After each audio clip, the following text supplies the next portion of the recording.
So ayan mga utol, magandang araw sa inyong lahat at welcome back dito sa loop natin. At ngayong araw ay nandito tayo sa loop ni Kuya dahil bibigyan ko kayo ng update sa mga ibon na nakakulong dito. At ayan nga, meron tayong isang ibon dito dumapo sa balikat natin. Ito yung isang ibon na na kinakarga ko sa BBC, yung finisher. Ayan, no? So bali kanina nakakagaling lang nila sa training ng Victoria Tablac sa BBC. Pero ayan, bago natin i-topic tong mga pang BBC na to, yung mga all bird. Dito muna tayo sa sa mga ibon dun sa kabilang section, yung sinalang kong breeder na matanda doon. So bali update ko kayo doon dahil may painakita tayong bago doon. So ito papakita ko sa inyo. So bali ito nga yung natin, yung ibon dito sa isang section, yung matandang breeder na magulang ni Maamo na dating hindi na nagpo-produce dahil nga nagkaroon ng sapola. At ngayon nga napag-anak ulit natin at ito nga yung anak niya. Yan yung first clutch. At malaki na, panghiwalay na din. Pero hayaan ko muna siya dito. Total, 3 piraso lang naman sila dito sa isang section, kaya okay lang na nandyan yan. Ayan, ang ganda ng ibon. Kamukha din ni Maamo, kaso mas malaki to kay Maamo, mukhang barako tong ibon na to. Ayan. Tapos ito nga yung nanay ni Maamo. Ayan, kamukha ni Maamo. Pati sa mata, pearl eye. Ang gandang hen. Buti nga napag-produce natin to. Dati di na siya nag-iitlog, kung nga may sapola siya. At nagawan lang natin ng paraan. Kaya nag-itlog ulit yung ibon at nakapag-produce. Bali yun nga yung first catch. At ngayon naman ito, meron na siyang, ayan, may second clutch na. 2 days na yung inakay niya na yan. Sana mabuhay na nga para masuksukan natin ng pang north. Masubukan natin sa north yung inakay nila. Bali yung cock nga si 307, kapatid ni Mac Bullet at anak ni Maamo, apo nitong hen. Ayan. So kuhanin natin yung inakay, tignan natin, kilatisin natin. At ito, hawak natin yung stock bird natin na kapatid ni Maamo sa mother side. Anak nga nung nanay ni Maamo na dating hindi na nagpo-produce, at ngayon napagpalabas pa natin ng inakay. Ayan, ang ganda. So possible kaki yung ibon na to. Medyo siya, may kalakihan siya kumpara natin kay Maamo. Si Maamo small hen lang yon. Ito mukhang medium size na to. Ayan. So ang ganda. Tama-tama, mukhang barako. Pwede natin tong ipares dun sa line ni sa anak ni Maamo na si 070, or kay Maamo mismo pwede natin siya ipares at kuhanan din ng pang-stock or panlaban. Ayan, no? So buti nakapagpalabas tayo ng stock bird dun sa nanay niya dahil nga yung hen na yon hindi na nga nag-iitlog dati, napag-itlog pa natin at ngayon may second clutch pa nga, masusubukan pa natin na suksukan pang laban ng norte. Try nating ilaban. Ayan, so ang ganda ng ibon. Kakulay din ni Maamo. Ayan, mas malaki nga lang to, possible kak yung ibon na to. Ayan.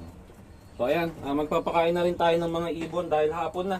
At gutom na rin yung mga ibon natin. At pakita ko na rin sa inyo yung mga ibon natin dito sa kabilang section, yung mga pang north natin at pang summer. Ayan, so magpapakain na tayo. Maamo din to. Manang-mana doon sa kapatid niya. So ayan, at makakainin na natin yung mga ibonunan natin at hapon na, oras na ng kain nila. At gutom na yung mga young bird. Ayan sila, oh. Ayan, nagkukiyabit na.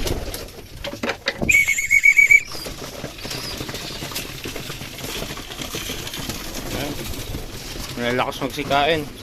So bigyan na rin natin yung nasa kabilang section.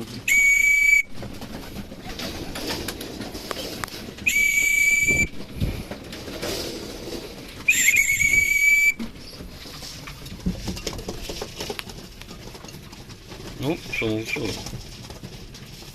Yan.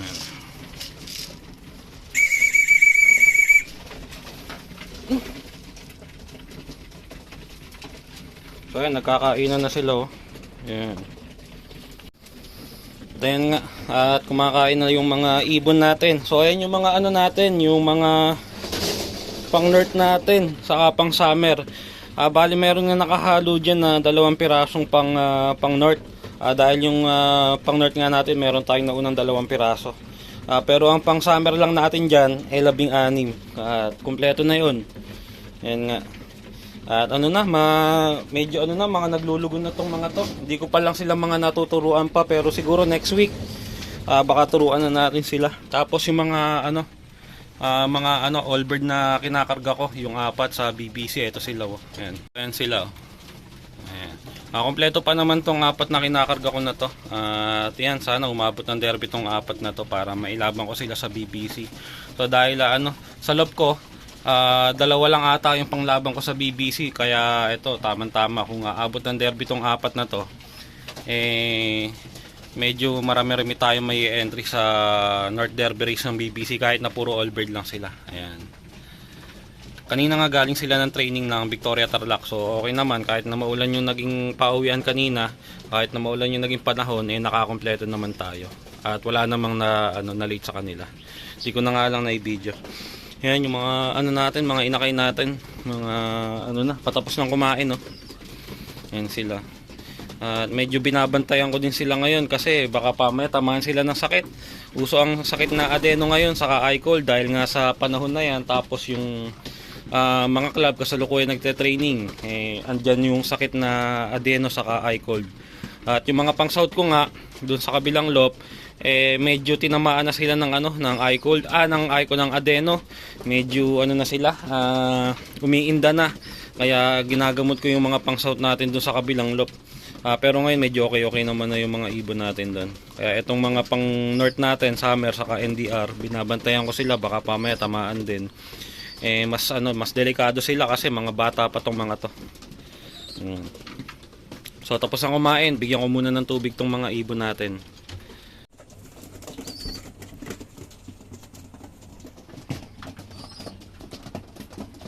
So bale yan, ito naman yung pang south ang pinapakain natin. At yan nga, yung mga pang south nga natin na to, tinamaan na sila ng mild na sakit na adeno. So buti hindi naman malala yung tumama sa kanila, pero ramdam ko sa mga ibon, medyo iniinda nila. Pero ayan, sa pagkain makikita nyo magana naman. Ang kaso, medyo sila sa panunaw, mahina. Yung patukang ibibigay ko ng hapon, may natitira pa kinabukasan ng umaga, hindi nila natutunaw lahat. At may nakikita akong mga ilan-ilang pirasong suka dyan sa perch nila. So ibig sabihin nga pagka ganon, tinamaan na sila ng sakit na adeno. At yung dumi nila, merong mga ilan-ilan na berde ang dumi. So kaya ayan, may ilang piraso dito sa mga pang-south natin na tinamaan na nga ng adeno. At ang kagandahan lang, mild lang naman yung tumama na adeno, hindi naman malala. So kaya mukhang madali naman natin magagamot. At yung mga ibon naman natin kahit na ganyang may iniindang adeno, magaganang kumain. Kaso yun nga, kung pakainin ko man sila, konting-konti lang yung meron lang silang matuka. Pero yung dating patukang binibigay ko sa kanila, yung normal na kain nila, hindi ko muna binibigay, konting-konti lang. Ayan. Dahil nga hindi naman nila natutunaw sa buong magdamag, kaya ayun, isinusuka lang nila, kaya konti lang ang binibigay ko. Ayan. Yung white light na yan, yan ang unang napansin ko na tinamaan ng adeno. Sa perch niya, doon ko nakita na may suka yung yung perch niya. So possible isa nga siya sa mga tinamaan, pero bukod sa kanya meron pang mga ilan dyan. Ayan. Yung mga pang north natin tapos na kumain yan, mga nagpapahinga na, kanina pa nakakain yung mga yan. So ayun, balik na tayo dun sa sa loft ni kuya. So ayun mga utol, tapos na kumain itong mga pang north natin, at ayan na sila. At nagkanya-kanya na sila sa mga hapon na nila. Ayan, mga nagpapahinga na. At itong mga ibon natin, itong mga pang summer natin, mga naglulugon na. Ayan na sila. Halos lahat naglulugon na. So kompleto na nga itong 16 na pang summer natin. Tapos may dalawang nakahalo lang na pang north dito.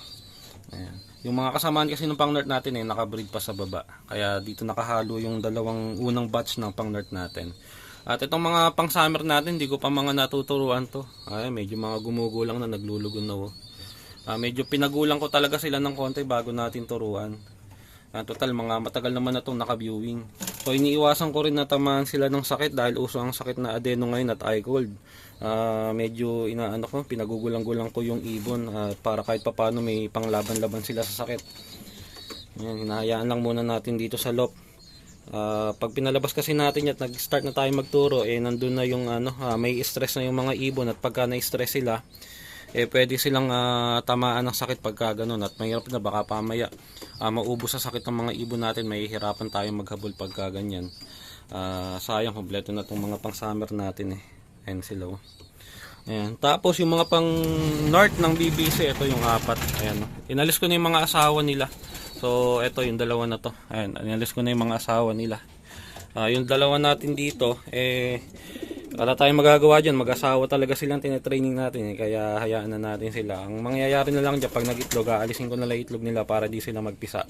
Pero itong mga to, magkakaroon na lang sila ng asawa. Pagtungtong na nung derby. So, tuwing loading, kung sakaling aabot man sila sa karera, doon na lang natin sila bibigyan ng asawa. Para motivation na lang sa kanila. And 4 lang naman to. Tututukan ko na rin tong 4 na to na ilalaban ko ng BBC. Ayan. So, bali yun lang mga utol para sa araw na to. At yun lang yung update ko sa inyo dito sa mga ibon. Dito sa lop ni Kuya. So, hanggang dito na lang tong video natin. Maraming salamat sa panonood. Kita-kita na lang ulit tayo sa susunod na video natin.